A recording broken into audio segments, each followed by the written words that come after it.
Hello everyone, welcome to my YouTube channel. ముందుగా ఈరోజు గురుదత్త జయంతి. నా గురుగారైన శ్రీమతి నాగదాసిని మాతాజీ గారికి పాదాలకు శతకోటి నమస్కారాలు తెలియజేసుకుంటూ, అలాగే ఆది గురువైన మలయాళ స్వామి, అలాగే మా అమ్మగారి గురువైన నిర్విశేష శివానంద స్వామి వారి పాదాలకు శతకోటి నమస్కారాలు తెలియజేసుకుంటూ, అలాగే నన్ను తల్లిదండ్రులు లేకపోయినా నన్ను పెంచుకొని నాకంటూ ఒక స్థాయిని స్థాపించిన మా పిన్ని బాబాయ్ పాదాలకు శతకోటి నమస్కారాలు చేసుకుంటూ, అలాగే నా ఆలన పాలన ఇప్పుడు చూసుకుంటున్న, పెళ్ళైన తర్వాత నేను చూసుకుంటున్నా నా భర్త పాదాలకు నమస్కారం చేసుకుంటూ ఇప్పుడు మనం వీడియో కంటిన్యూ చేసుకున్నాం. దీంట్లో ఏదైనా మంచిగా నేను చెప్పాను అనుకుంటే అదంతా నా గురువుల యొక్క వాళ్ళ యొక్క విశిష్టత. దాంట్లో ఏదైనా తప్పు అని ఉంటే అది మాత్రం నాదే. సరే, ఇప్పుడు మనం వీడియోలోకి వెళ్ళిపోదాం. దత్తాత్రేయ తెలుసు కదా, ఈరోజు దత్త జయంతి 4th December 2025. దత్తాత్రేయ స్వామి జననం జరిగింది. ఎలా జరిగింది? బ్రహ్మ విష్ణు మహేశ్వరి యొక్క అంశతో అనసూయ అత్రి మహామునికి ఇద్దరి సంతానంగా ఈ దత్తాత్రేయుడు జన్మించాడు. దత్తాత్రేయుడు పుట్టడం 3 చేతులతో 16 ఏళ్ల బాలుడుగానే ఉంటాడు. ఎప్పుడు 3 తలకాయలతో 6 చేతులతో కనిపిస్తుండే. చుట్టూ 4 కుక్కలు ఉంటాయి. అవి వేటిని సూచిస్తాయో తెలుసా? మనకి ఋగ్వేదం, సామవేదం, యజుర్వేద వేదం, అథర్వణ వేదం ఉంది కదా, ఈ వేదాలని సూచిస్తుంటాయి. అలాగే ఈ దత్తాత్రేయ స్వామి వెనకాల ఒక ఆవు ఉంటుంది. ఇది మనం చూస్తూనే ఉంటాం, మనం ఫొటోస్లో చూస్తూనే ఉంటాం కదా. అయితే ఇప్పుడు దత్తాత్రేయ స్వామి పుట్టాడు. ఆయన పుట్టిన తర్వాత అందరికీ ఏం జరిగిందంటే, అందరు ఎక్కడెక్కడో ఏదో భూమి పెద్ద పెద్ద సౌండ్ వచ్చింది, ధ్వని వచ్చిందంట, పెద్ద సౌండ్ వచ్చిందంట. అది మంచి సౌండు, మంచి వాసన, అంత చాలా వినడానికి వినసంపుగా ఉండేంత మంచితనంగా ఉండేసరికి ఇంకా అందరూ శ్రీమన్నారాయణుని యొక్క రూపంలోనే ఈ దత్తాత్రేయ స్వామి జన్మించాడని చెప్పి ఇంద్రుడు, అందరూ దేవతలందరూ తీసుకొచ్చి పాలాభిషేకం చేయడం, నీళ్ళాభిషేకం, కొంతమంది కమండలంతో నీళ్లు తీసుకొచ్చి ఆయనకి పూజ చేసుకోవడం, ఆయనకి అభిషేకం చేసుకోవడం, ఇలా చేస్తూ ఉన్నారు. అందరూ చేస్తూ ఉన్నారు. అలాగే అందరూ చేస్తున్నారు. అందరూ వచ్చి ఆయన దండం పెట్టుకుంటున్నారు, అన్నీ చేసుకున్నారు. ఆయన జననం జరిగింది. ఆయన 16 ఏళ్ల బాలుడిగా ఉన్నాడు. ఆయన చుట్టూ 4 కుక్కలు, వెనకాల ఒక ఆవు ఉంది. ఇక్కడ వరకు ఓకే. అందరూ వస్తున్నారు, చేస్తున్నారు, చూస్తున్నారు, వెళ్తున్నారు. ఓకే. ఆయన ఇంకా అందరూ ఆయన చెప్పాడు, మీరు మీ నివాసాలకు వెళ్ళిపోండి అని చెప్పాడు. అని చెప్తే అక్కడ ఉన్న దేవతలందరూ వాళ్ళ నివాసాలకు వెళ్ళిపోతారు. అందరూ వెళ్ళిపోతూ ఉంటే ఆయన అక్కడ కొద్దిసేపు కూర్చొని ఆలోచించి ఇంకా లెగిసి వెళ్ళిపోతూ ఉంటే ఇక్కడ వెళ్ళిపోయే దేవతలందరూ ఇప్పుడు ఈయన ఏం చేస్తాడు అని ఆలోచిస్తున్నాడు. అప్పుడే పుట్టిన బాలుడు కదా, ఏం చేస్తాడు అని ఆలోచిస్తూ ఉన్నాడు. ఆయన పుట్టడమే 16 ఏళ్ల బాలుడిగా పుట్టాడు. ఇప్పుడు ఈయన ఏం చేస్తాడని ఆశ్చర్యంగా ఆయన చూస్తూ ఉంటాడు. అయితే వాళ్ళ తల్లిదండ్రులకి నమస్కారం చేసుకుని, తండ్రి, తల్లి, నేను అడవులకి వెళ్ళిపోయి నేను ధ్యానం చేసుకుంటాను స్వామి, నన్ను ఆశీర్వదించండి అని చెప్తాడు. దత్తాత్రేయ స్వామి తన తల్లిదండ్రి అయిన అనసూయ అత్రి మహామునికి చెప్తే, అయ్యా, నీ లాలన పాలన చూడలేదు, నిన్ను దగ్గరికి తీసుకోలేదు, నువ్వు వెళ్ళిపోతా అంటే మేమేమైపోవాలి తండ్రి అని అనసూయాదేవి అత్రి మహాముని చాలా బాధతో, తండ్రి నువ్వు వెళ్ళడానికి వీల్లేదు, మాకు నువ్వు కావాలి అంటే, అమ్మ, నా అవసరం వచ్చినప్పుడు నేనే మీ దగ్గరికి వస్తానమ్మా, నేను ఇక్కడ ఉండాల్సిన వాడిని కాదు, నేను వెళ్ళిపోతాను, ఎట్టి పరిస్థితుల్లో నేను ఇక్కడ ఉండడానికి రాలేదు, నాకు ఈ గృహస్థ స్థితి వద్దు, నేను ముక్తి చెందుతాను, నేను వెళ్ళిపోతానమ్మా, నాకు ఆ బ్రహ్మ మహేశ్వర అంశతో జననం కలిగించారు, మీ ఇద్దరి పాదాలకి శతకోటి నమస్కారాలు తెలియజేసుకుంటున్నాను, సో నేను వెళ్ళిపోతున్నాను ఇప్పుడు అని చెప్పి వెళ్ళిపోతూ ఉంటుంటే మునికుమారులు వెనకాల తగులుకొని, నేను వస్తాను స్వామి అంటుంటే, మీరందరూ ఎందుకు రావాలి నాతో పాటు, మీరు ఇక్కడే ఉండి మీ అమ్మా నాన్నలకి సేవ చేసుకొని మీ తర్వాతి జీవితం జరుపుకోండి అని చెప్తారు. అయితే మునికుమారులు సస్సేమర వద్దంటే వద్దు, నేను మీతో పాటే వస్తాం, మీలాగా మేము కూడా తల్లిదండ్రులను వదిలేసి మీతో పాటే ఉంటాం, మాకు కూడా ముక్తి కావాలి, మాకు కూడా ఒక మార్గం చూపించండి అని చెప్పి మునికుమారులు ఎంతో ప్రాధేయపడతారు. ఇక చివరికి చేసేది ఏం లేక దత్తాత్రేయ స్వామి రండి సరే మరి అని చెప్తాడు. దత్తాత్రేయ స్వామి అనుగ్రహం కలగాలంటే ముందుగా మనకి ఏం చేస్తాడు ఆయన అనుకున్నాం, చాలా పరీక్షలు నిర్వహిస్తాడు. అది ఇప్పుడు తెలుసుకుంటాం. చూడండి, తప్పకుండా వినండి. ఇప్పుడు దత్తాత్రేయ స్వామి వెనకాలే ఈ ముని కుమారులు మొత్తానికి 100 మంది కంటే ఎక్కువ మందే ఉంటారు. 10,000 మంది ముని కుమారులు అందరూ వెళ్తూ ఉంటారు. వెళ్తూ చాలా రోజులు గడిచిపోతుంది. ఈయన తిరిగి కూడా చూడట్లేదు ఏంటి అని అనుకుంటుంటారు. అలా వెళ్తూ ఒక పెద్ద సముద్రంలో మధ్యలోకి, ఆయన చాలా గొప్ప మనిషి కదా దత్తాత్రేయ స్వామి, గొప్ప సముద్రం మధ్యలోకి వెళ్ళి కూర్చొని దీక్షగా ధ్యానం చేసుకుంటూ ఉంటాడు. ఆయనతో పాటు వచ్చిన ఈ మహామునిలు ఉన్నారు, మునీశ్వరులు. ఏంటి ఈయన ఎట్లా చేస్తున్నాడు, ఈయన వెనకాల కొంతమంది వచ్చిన వాళ్ళు అసలు ఏంటి ఈయన గొప్పతనం అని, ఎవరి ఈయన అసలు అని తెలుసుకోవడానికే వచ్చారు. హేళనగా చేయడానికే వచ్చారు. కొంతమంది ఏమో భక్తితో వచ్చారు, కొంతమంది అలా వచ్చారు, కొంతమంది ఇలా వచ్చారు. సో ఇప్పుడు మనం ఏంటంటే, ఏంటి ఈయన ఇన్ని రోజులు అవుతుంది ధ్యానం చేసుకుంటున్నాడు, మన ఎప్పుడు అనుగ్రహిస్తాడు, ఏంటి ఈ స్వామి ఇట్లా చేస్తున్నాడని ఇక ఆ సముద్రం చుట్టూ అందరు ఈ వచ్చిన ఈ 1000 మంది మహామునులు, 10,000 మంది మహామునులు ఎవ్వరు ఎక్కడికి వెళ్ళడానికి వీల్లేదని చెప్పి చుట్టూ ఆనకట్టలాగా ఆయన కడతారు. ఒక రోజు గడిచింది, 2 రోజులు గడిచింది, అలా కొన్ని సంవత్సరాలు గడిచింది. అయినా కానీ వాళ్ళకి ఆకలి దప్పికలు వేస్తున్నా కానీ, అమ్మో మనం ఒక్క క్షణం అటు ఏదైనా తెచ్చుకోవడానికి వెళ్తే ఈయన వెళ్ళిపోతాడేమో అని వెళ్ళకుండా అక్కడే ఉండి ఆయనకి కాపలా కాస్తున్నాడు. ఆయన వెళ్ళిపోతే ఆయన వెనకాల వెళ్ళిపోవాలని, ఆయన ఏంటి ఆయన అని తెలుసుకోవడానికి చూస్తూ ఉన్నారు. అయితే అక్కడికి ఒక పెద్ద రాజులు, ఇదివరకు రాజులు దండించడానికి వస్తూ ఉంటారుగా, అలాగే ఒకరోజు అక్కడికి వచ్చి వాళ్ళు టెంట్ వేసుకొని అనేక భోజనాలు చేస్తున్నారంట. మంచి పాయసం, పరవన్నం, అట్లా స్వీట్స్ అయితేనే, హాట్స్ అయితేనే, బజ్జీలు, గారెలు అన్నీ చేసుకుని రాజులు అక్కడ ఉన్న రాజు కింద ఉంటారు కదా సైన్యాధిపతులు, వాళ్ళు తింటూ ఉన్నారు. తింటావా అని ఆ భటులు ఈ ఈ ముని కుమారులను కూడా అడిగారు. లేదు మేము అక్కడికి తినడానికి వస్తే ఈ దత్తాత్రేయ స్వామి మమ్మల్ని వదిలేసి వెళ్ళిపోతే మా పరిస్థితి ఏం కావాలి, మేము ఆయన అనుగ్రహం కోసం వచ్చాము అని చెప్పి వాళ్ళు అనుకొని ఆయన దగ్గరికి వెళ్ళలేదు. ఆకలిగా ఉన్నా కానీ వెళ్ళకుండా అంతే దిష్టగా కూర్చున్నారు. అయితే ఏంటి దత్తాత్రేయ స్వామి అలా కూడా కొన్ని రోజులు చూసిన తర్వాత అక్కడే ధ్యానంలోంచి కూర్చొని, ఏంటి వీళ్ళు ఇంత నిష్టగా ఉన్నారు, ఏంటి అసలు వీళ్ళు అని అనుకుంటూ ఉంటే ఇలాగే పరీక్షలు పెడుతూ ఉంటాడు. అయినా కానీ వీళ్ళు వెళ్ళకపోయేసరికి ఆయన కొన్ని సంవత్సరాల తర్వాత తెలుసుగా ఆయన ఎప్పుడు కావాలంటే అప్పుడు, ఎలా కావాలంటే అలా ఆయన ఒక మద్యం సీసాలు తెలుసు కదా, మద్యం అంటే వైన్ బాటిల్ తాక్కుంటూ, ఏరా నీకు ఇంకా ఎల్లబుద్ధి కావట్లేదారా, నువ్వేంట్రా అని ఆ మహామునులందరినీ చిరాకు తెప్పిస్తున్నాడు. మామూలుగా స్వాములు అంటే ఎలా ఉంటారు, మనకి చాలా విశేషమైన ఫలితం ఉంటుంది కదా, చాలా గొప్ప వాళ్ళు కదా, ఇలా మందు తాగి ఏంటి ఇలా ఉంటున్నాడు ఈయన, అసలు నేను ఎందుకు అసలు ఈయన కోసమా నేను వచ్చింది అని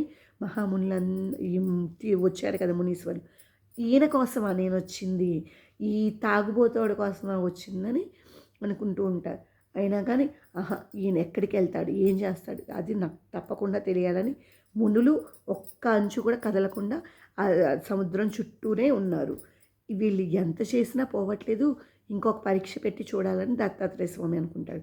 ఈసారి తనతో పాటు శ్రీ మహాలక్ష్మీదేవిని తను ఏమంటారు, విపరీతమైన తాగుబోతులాగా అయిపోయి ఇంకా చాలా ఇంకా అసహ్యం వేసేలాగా తయారైపోయాడు. అమ్మాయితో ఉండడం అని, అమ్మాయిలతో ఉండడం ఇట్లా ఇవన్నీ చూసేసరికి వాళ్ళకి విరక్తి కలిగింది. ఇలాంటి వాడి కోసమా మనం ఇన్నన్నీ వదిలేసుకొని వచ్చేసాం, ఏంటి ఇదంతా అని చెప్పి అనుకుంటూ ఉంటారు మహాములు.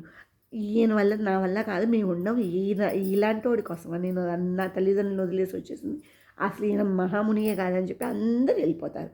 అయితే ఈయన అందరు వెళ్ళిపోయాక వచ్చి ఎవరు ఈయన శ్రీమన్నారాయణ యొక్క అంశే కాబట్టి శ్రీమన్నారాయణ లక్ష్మీదేవి లక్ష్మీదేవి వాళ్ళిద్దరు ప్రత్యక్షమై, చూడు తల్లి, నా పరీక్షలకి తట్టుకోలేకపోయారు, అందరూ వెళ్ళిపోయారు, చూడు స్వామి, మునులందరూ వెళ్ళిపోయారు అని లక్ష్మీదేవి ఈ దత్తాత్రేయ స్వామితో చెప్తుంది. దత్తాత్రేయ స్వామి యొక్క భార్య అనగా లక్ష్మి, అనగాదేవి. అయితే చెప్తూ ఉంటే స్వామి నేనున్నానని, స్వామి నేను వెళ్ళలేదు, నేను ఇక్కడే ఉన్నాను అని ఒకడు వస్తాడు. ఆయనే అపరాజితుడు. ఆయన పేరు మహాముని యొక్క పేరు అపరాజితుడు. నేనున్నాను స్వామి, నేను వెళ్ళలేదు స్వామి, నాకు మీ అనుగ్రహం తప్పకుండా కావాలి స్వామి అని చెప్పి వస్తాడు. అయితే నువ్వెందుకు ఇక్కడ ఉన్నావు అని మళ్ళీ అడుగుతాడంట.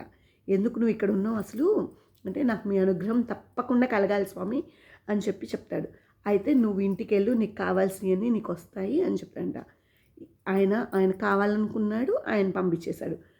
ఆ అపరాజితుడు తన ఊరు వెళ్తే తనకు రాజ్యం అన్నీ తనకు కావాల్సినవన్నీ వచ్చేసినాయి అంట.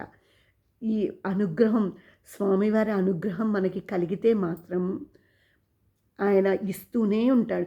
ఇంకా మనం వద్దు అని మన నోటితో మన తృప్తితో మనం చెప్పేంత వరకు ఆయన ఆగడంట. దత్తాత్రేయ స్వామి యొక్క అనుగ్రహం కలిగితే చేయలేనిదంటూ ఏది జరగదంట. అలాంటి దత్తాత్రేయ స్వామి అనుగ్రహం మనందరికీ కలగాలని కోరుకుంటున్నాను. అలాగే ఇప్పుడు ఇంద్రుడి కూడా ఒక కథ ఉంది. ఆయనకి ఎట్లా ఈ దత్తాత్రేయ స్వామి యొక్క అనుగ్రహం కలిగిందో తెలుసుకుందాం.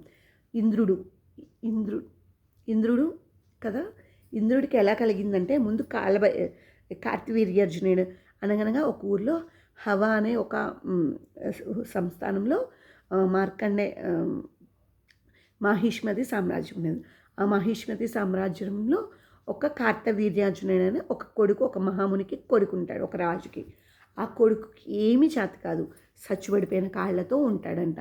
ఆయన యొక్క తండ్రి ఇక తనని చాలా అల్లారు ముద్దుగా పెంచుకుంటూ ఉంటాడంటే, కార్తవీర్యార్జునుడు తన తండ్రి పెంచుకుంటూ ఉంటే ఈయన ఎలా ఉంటాడు ఏంటి అని అనుకుంటూ అలాగే మరణించాడంట. పెద్ద రాజు కదా. అయితే ఆయన దగ్గర ఉన్న గురువులు, ఆ రాజు యొక్క గురువులు వాళ్ళందరూ వచ్చి తర్వాతకి చేయాల్సింది నువ్వే, రాజ్య పరిపాలన చేయాల్సింది నువ్వే అంటే, కార్తవీర్యార్జున నా గురించి తెలిసే మీరందరూ అడుగుతున్నారా స్వామి అని ఆ గురువుగారని గాంధార్జున అడుగుతాడంట. అయితే అయ్యా, రాజుగారి తర్వాత రాజుగారి స్థానంలో ఉండాల్సింది రాజుగారి యొక్క తనయుడే కదా, అది నువ్వే కదా అని చెప్పి చెప్తాడంట.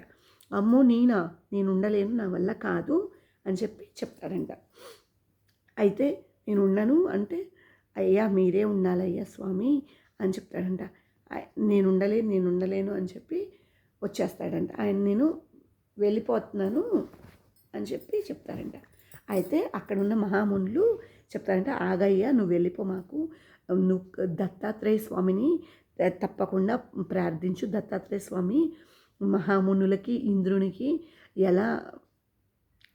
ఎలా ఇచ్చాడో వరాలు, నీకు కూడా అలాగే ఆయన అనుగ్రహం కలిగితే నువ్వు రాజ్య పరిపాలన నీ సచ్చుకాళ్లతోనే లేకుండా చేయగలిగే అంత గొప్ప మనిషి, ఆ గొప్ప దైవం దత్తాత్రేయ స్వామి. ఆయన అనుగ్రహం కావాలని నువ్వు అడవులకి వెళ్ళి నువ్వు ధ్యానం చేసుకో తండ్రి, ఆయన అనుగ్రహం పొందాకే నువ్వు వచ్చి రాజ్యపాలన చేద్దు కానీ అని చెప్తారంట. అయితే ఇంద్రుడు అన్నారు మీరు ఇక్కడ.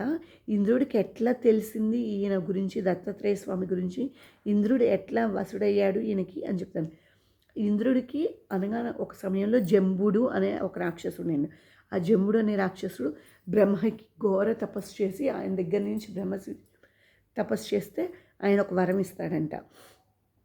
ఆయనకి ఒక ఒక ఒక బ్రహ్మ విష్ణు మహేశ్వరులకి ముగ్గురు అంశతో కలిగిన వాడితోనే నాకు చావు ఉండాలి అనే కోరుకుంటాడంట. అలా ఉంటే అయితే ఇంద్రుడి దగ్గరికి వచ్చి దేవాది దేవత పాతాళలోకానికి భూలోకానికి వచ్చి అన్నీ నాశనం చేస్తూ ఉంటాడంట ఆ జంబుడు అనే రాక్షసుడు. అయితే ఇంద్రుడు చాలా విపరీతమైన ధ్యాన స్థితిలో ఉండిపోయి, నా వల్ల కావట్లేదు ఈ జంబుడితో పోరాడమని అనుకొని దత్తాత్రేయ స్వామి అనుగ్రహం కావాలని కోరుకుంటూ ఈ దేవతలు, ఇంద్రుడు అందరు కలిసి దత్తాత్రేయ స్వామి ఉన్న ఒకనొక పర్వతాల దగ్గరికి వెళ్ళిపోతారు. అక్కడ ఆయన ముందుగా ఆయనకు తెలిసింది ఏంటంటే, ఆయన అంత తొందరగా అనుగ్రహం పొందడు. ఆయన ముందు పరీక్షిస్తాడు. ఆయన ఏం చేసినా మనం పట్టుబడి గట్టిగా ఉంటే ఆయన అనుగ్రహం తప్పకుండా లభిస్తుందని ఈ దేవతలందరూ అలాగే ఇంద్రుడు కూడా అనుకున్నారు. అయితే అందరూ మరి 1000-10,000 మంది ఉంటారు కదా దేవతలు, అందరూ కలిసి వెళ్తూ ఉంటే ఆయన ఎక్కడో పైన ఉన్నాడంట. పైన అంటే పైన ఒక రాయి మీద ఉన్నాడంట. అయితే ఇంద్రుడు చెప్తాడంట, నేను వెళ్ళి ఆయన్ని ప్రసన్నం చేసుకుంటాను, ఆయన ప్రసన్నం చేసుకుని స్తోత్ర పారాయణం చేస్తాను, ఆ స్తోత్ర పారాయణం చేసిన తర్వాత అది మీకు వినిపిస్తుందిగా, అప్పుడు మీరు పైకి రండి అని చెప్తాడు. సరే అని చెప్తాడు. కొన్ని రోజులు గడిచిపోతుంది, కొన్ని సంవత్సరాలు గడిచిపోతుంది. నేను పైనకి వెళ్ళిన వాడు కిందకి రాలేదు. ఏంటి స్తోత్ర పారాయణం చేయట్లేదని కింద దేవతలు అట్లనే ఉన్నారు. పైన ఏం జరుగుతుందంటే దత్తాత్రేయ స్వామి ఒక తాగుబోతు వాళ్ళలాగా కూర్చొని ఏంటి నువ్వు అని ఇక తాగినోడు లాగా మాట్లాడడం స్టార్ట్ చేస్తాడంట ఆ ఇంద్రుడితో.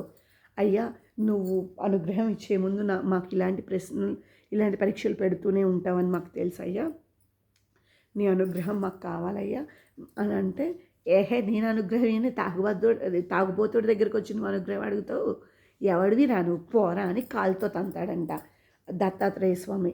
అయినా కానీ ఆయన కించిత్ కూడా తప్పుగా అనుకోకుండా, తండ్రి నీ అనుగ్రహం నాకు కావాలి తండ్రి, నీ అనుగ్రహం నాకు తప్పకుండా కావాలి తండ్రి, పోరా అని మళ్ళీ 2 కాళ్ళతో తంటాడంట. ఆ గాజు మత్తు బాటిల్ ఉంటుంది కదా, ఆ బాటిల్తో తల మీద కొట్టాడంట. అది ఇంద్రుడికి రక్తం కారుతున్నా, స్వామి నీ అనుగ్రహం మాకు కావాలి, మా యొక్క కోరికలు నువ్వే నెరవేరుస్తావు తండ్రి, తప్పకుండా మమ్మల్ని చూడు తండ్రి, మాకు అనుగ్రహం కావాలి. అలా కొన్ని రోజులు 2-3 సంవత్సరాలు గడిచిందంట. కింద దేవతలు కిందే ఉన్నారు, పైన ఇంద్రుడు ఆ దత్తాత్రేయ స్వామి కోసం ఎన్నో పాటలు పడుతూ ఉన్నాడంట. పడుతూ ఉండగా ఒక్కరోజు ఇంకా ఈయన పరీక్షలు పెట్టి ఇక ఇంట్లో అంత పెద్ద భవనంలో కూర్చొని ఇక దత్తాత్రేయ స్వామి ఇట్లా కూర్చొని ధ్యానం చేసుకుంటూ చుట్టూ 4 గజ్జి కుక్కలు ఉన్నాయంట. అవి చాలా అసహ్యం ఉన్నాయి. అలాగే వెనకాల ఒక ఆవు ఉందంట. ఆవు సరస్వతీదేవి యొక్క అంశ తెలుసు కదా. ఈ 4 కుక్కలు వేదాలంట. ఈ వేదాలు ఉన్నాయంట. ఆయనకేమో 6 చేతులు ఉన్నాయి. అట్లా దత్తాత్రేయుడు ఇంద్రుడికి కనిపిస్తాడంట. అయ్యా, నీకు ఇన్ని పరీక్షలు పెట్టా, నువ్వు బాగా పాస్ అయ్యావు కాబట్టి నేను నిన్ను అనుగ్రహిద్దాం అనుకుంటున్నా, ఇక్కడ కూర్చో, నీకేం కావాలి అంటే, మాకు జంబుడు అనే రాక్షసుడు ఇట్లా మా లోకాలన్నింటినీ తీర్చుకుంటున్నాడు, మా వల్ల కావట్లేదు, నువ్వే మాకు ఏదైనా చెయ్యి స్వామి అని అడుగుతాడంట. అప్పటి వరకు అందరూ వాళ్ళ దేవతలందరి అంశాలు పోయి వాళ్ళు విక్తిహీనులు అయిపోయారండి. అంటే వాళ్ళకి బలం లేదంట, ధైర్యం లేదంట, అవన్నీ తీసేసుకున్నాడంట జంబుడు అనే రాక్షసుడు. అయితే ఆయన అనుగ్రహం పొందంగానే వీళ్ళు దేవతలందరికీ వాళ్ళ శక్తులు వచ్చేసినాయి అంట. అయినా ఇప్పుడు మీరు నన్ను ఎందుకు అడుగుతున్నారని ఇంద్రుడు మనసులో అనుకుంటాడంట. అయితే జంబుడు అనే రాక్షసును ఇట్లా మా పాతాళ లోకాలను దైవలోకాలకు వచ్చి మళ్ళీ బాగా హింసిస్తున్నాడు, మాకు ఆయన నుంచి విముక్తి కలగాలి, నేను ఆయన్ని చంపాలి, ఆయన నుంచి విముక్తి కలిగియాలి దేవతలందరికీ చెప్తాడంట. ఇంకా ఆయన ఇచ్చిన గొప్ప బలం ఇస్తున్నాడు కదా, ఆ బలంతో ఆయన స్తోత్రపారాయణం స్టార్ట్ చేశాడంట. స్తోత్రపారాయణం చేస్తుంటే కిందున్న దేవతలకి అర్థమైందంట, ఓహో ఈయన ప్రసన్నుడయ్యాడని పైకి వస్తారంట. పైకి వచ్చి అందరూ దండం పెట్టుకుంటే, మీకు నేనున్నాను, మీరు వెళ్ళండి అంటే, స్వామి ఇక వాళ్ళ శక్తి వాళ్ళకి వచ్చేసినాయి కదా, ఇప్పుడు వెళ్ళి ఆయనతో పోరాడి ఆయన్ని ప్రసన్నం చేసుకున్నాడంట. వద్దన్న ఇంద్రుడికి ఐరావతం అన్నీ ఇస్తూనే ఉన్నాడంట. ఇంకా చాలు అనేంత వరకు ఆగకుండా ఇస్తూనే ఉన్నాడంట. ఇప్పుడు కార్తవీర్యార్జునుడి స్టోరీ. కార్తవీర్యార్జునుడు ఇదంతా వింటున్నాడంట. ఆయన గురువుగారు ఇంద్రుడు దత్తాత్రేయ స్వామిని కొలుచుకుంటే ఎలా ప్రసన్నుడయ్యాడు అనే విషయం కార్తవీర్యార్జునుడు తెలుసుకున్నాడు. ఈ కార్తవీర్యార్జునుడు నేను కూడా చేసుకుంటానని చెప్పి ఆ గురుగారికి నమస్కరించి రాజ్యం నుంచి అడవుల్లోకి వచ్చేసి ధ్యానం చేసుకుంటూ ఉండడానికి ఆయన ఉన్న పర్వతం దగ్గరికి వెళ్తాడంట. వెళ్తే ఆయన ఒక కొద్దిగా అగ్లీగా కనిపిస్తాడంట. చాలా చూడ్డానికే అసహ్యం వేసేవాడిలాగా కనిపిస్తాడంట. ఎవరు వీడి కోసమా నేను వచ్చింది అని అనుకుంటాడంట మనసులో. కానీ ఆయన పరీక్షలు పెడతాడు, అది తప్పు అని చెప్పి మళ్ళీ చెంపలు వేసుకొని దత్తాత్రేయ స్వామి అంటే, ఏంటిరా దత్తాత్రేయ స్వామి అంటావు నువ్వు అని కాలుతో తంతాడంట కార్తవీర్యార్జునుడిని. ఏంట్రా నువ్వు నన్ను దత్తాత్రేయ స్వామి అంటున్నావు, ఏదో అంశ కావాలంటున్నావు, ఎవడరా నువ్వు అని చెప్పి ఆయన చేతిలో ఉన్న మందు బాటిల్తో కొడతాడంట. కొట్టినా కానీ కదలడంట అక్కడ. అట్లా కొన్ని రోజులు ఉంటాడంట. అయినా కానీ దత్తాత్రేయుడు అనుగ్రహం కలగలేదంట ఆయనకి. ఉంటూ ఉండే ఇంకా చిరాకు వచ్చేసిందంట. అయినా కానీ లేదు, నాకు దత్తాత్రేయ స్వామి అనుగ్రహం పొందాలని కార్తవీర్యార్జునేయుడు అక్కడే ఉన్నాడంట. ఉండి ఉండి ఉండి ఉండగా ఒకరోజు ఇంకా ఇదివరకు ఎట్లా చేశాడో అట్లనే మందు బాటిల్స్ తాగి అమ్మాయిలతో సరసాలు ఆడుకుంటూ అలా ఉంటూ ఉంటే ఏంటి ఇట్లాంటి స్వామి కోసమా వచ్చిందని అనుకున్న మనసులో అనిపించిందంట. కానీ దత్తాత్రేయ స్వామి పరీక్ష పెడుతున్నాడు మనకి అని మళ్ళీ ఆయన బుద్ధికి తెలిసిందంట. తెలిస్తే అప్పుడు ఆయన మళ్ళీ స్వామి నాకు నీ అనుగ్రహం కావాలి, నాకు నీ యొక్క శక్తి కావాలి అని చెప్తాడంట. అయితే ఇక కొన్ని రోజులు అట్లా ఉన్నాక కొన్ని రోజులకి ఆయన ఇట్లా ధ్యాన స్థితిలో కూర్చొని ధ్యానం చేసుకుంటున్నట్టు చుట్టూ 4 కుక్కలు వెనకాల ఆవు దర్శనమిస్తుందంట. కార్తవీర్యార్జునయ్య, నీకు నా అనుగ్రహం కలిగిందయ్యా స్వామి, నీకేం కావాలో కోరుకో అంటే, నా సచ్చు చేతులు నేను ఏం చేయలేను, నేను చాలా బలహీనుణ్ణి, నాకు నీ యొక్క అనుగ్రహం కావాలి తండ్రి అంటే, వెళ్ళు, నీకు ఏది కావాలంటే అది నేను ఇస్తానని చెప్తాడంట. ఎవరు? దత్తాత్రేయ స్వామి. సరే అని తన ఉన్న కుటీరానికి వెళ్ళిపోతాడంట. అప్పటి నుంచి తను చాలా రాజుగా తన భార్యలతో చాలా మంచిగా ఉంటూ ఉండగా ఆయన ఏది కోరుకుంటే, ఆయన ఏది కావాలనుకుంటే అది దత్తాత్రేయ స్వామి ఇస్తున్నాడు. దత్తాత్రేయ స్వామి అనుగ్రహం అలాగే మనకు కూడా దత్తాత్రేయ స్వామి అనుగ్రహం కలగాలి అంటే ఆయన ముందుగా మనని పరీక్షిస్తాడంట. ఆయన పెట్టే పరీక్షలకి మనం తట్టుకోగలిగితే ఆయన అనుగ్రహం కలుగుతుందంట, దత్తాత్రేయ స్వామి అనుగ్రహం. సరేనా అండి? ఇప్పుడు కార్తవీర్యార్జునేయుడు స్టోరీ చదువుకున్నాముగా. ఈ కార్తవీర్యార్జునేయుడు ఎవరో కాదు, సుదర్శన చక్రం. అది ఎలాగో ఇప్పుడు చెప్తాను. ఒకానొక సమయంలో నారద మహాముని అన్ని లోకాలని తిరుగుతూ ఉంటాడు కదా. అలా తిరుగుతూ ఉంటే ఇట్లా బ్రహ్మ విష్ణు మహేశ్వరులు ఉన్న లోకానికి వచ్చి నారాయణ నారాయణ నారాయణ నారాయణ అనుకుంటూ నారదుడు వస్తాడంట. వచ్చి వస్తూ వస్తూ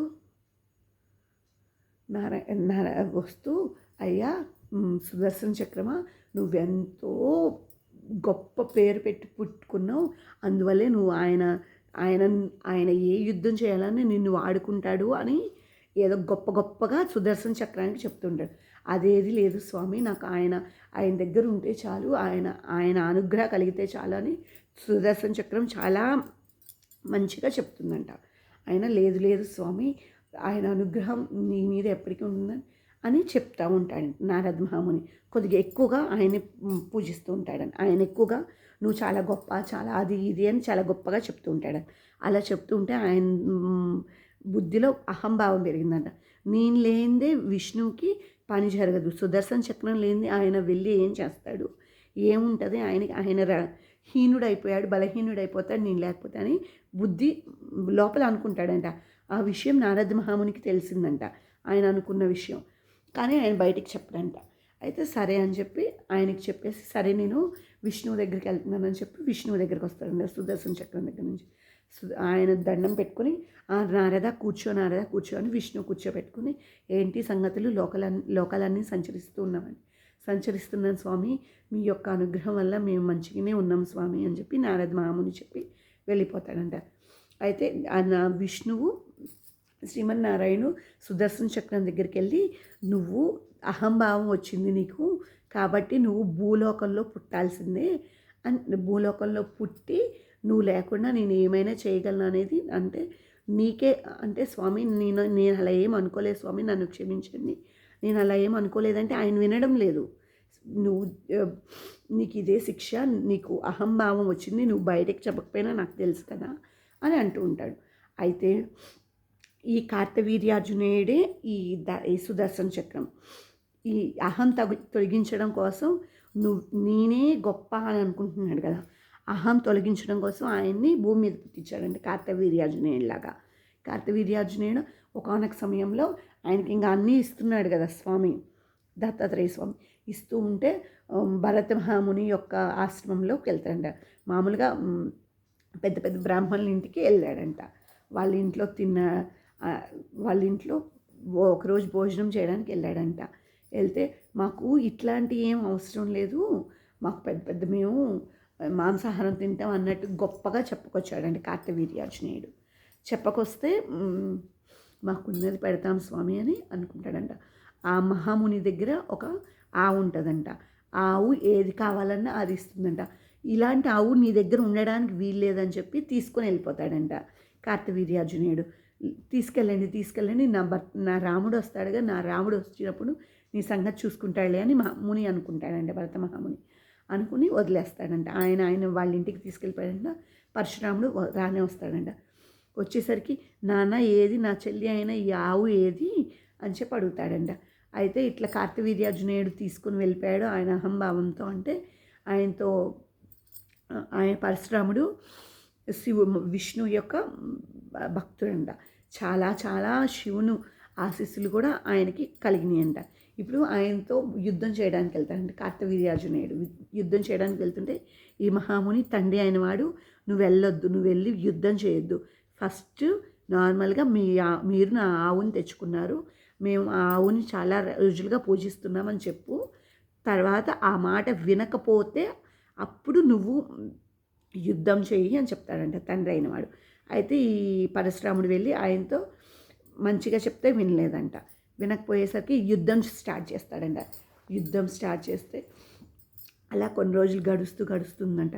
ఆయన శక్తిహీనుడు అయిపోతున్నాడంట కార్తవీర్యార్జునేయుడు.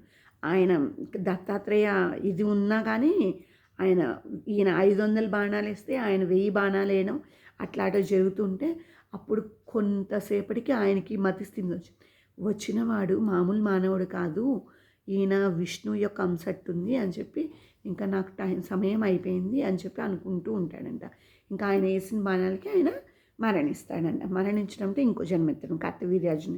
ఆయన కూడా శివుని యొక్క అంశ. కార్తవీర్యార్జునేయుడిని మనం అనుగ్రహం కూడా కలగాలంటే చాలా విశేషమైనది. ఆయన కూడా చాలా బాగా మనకి ఇట్లా ఇస్తూ ఉంటాడు అనుగ్రహం. అలా ఇది విన్న వాళ్ళందరికీ దత్తాత్రేయ స్వామి అనుగ్రహం కలగాలని కోరుకుంటూ థ్యాంక్ యూ అండి. శ్రీ కార్తవీర్యార్జునేయ నమః అని కామెంట్ చేయండి ప్లీజ్. అలాగే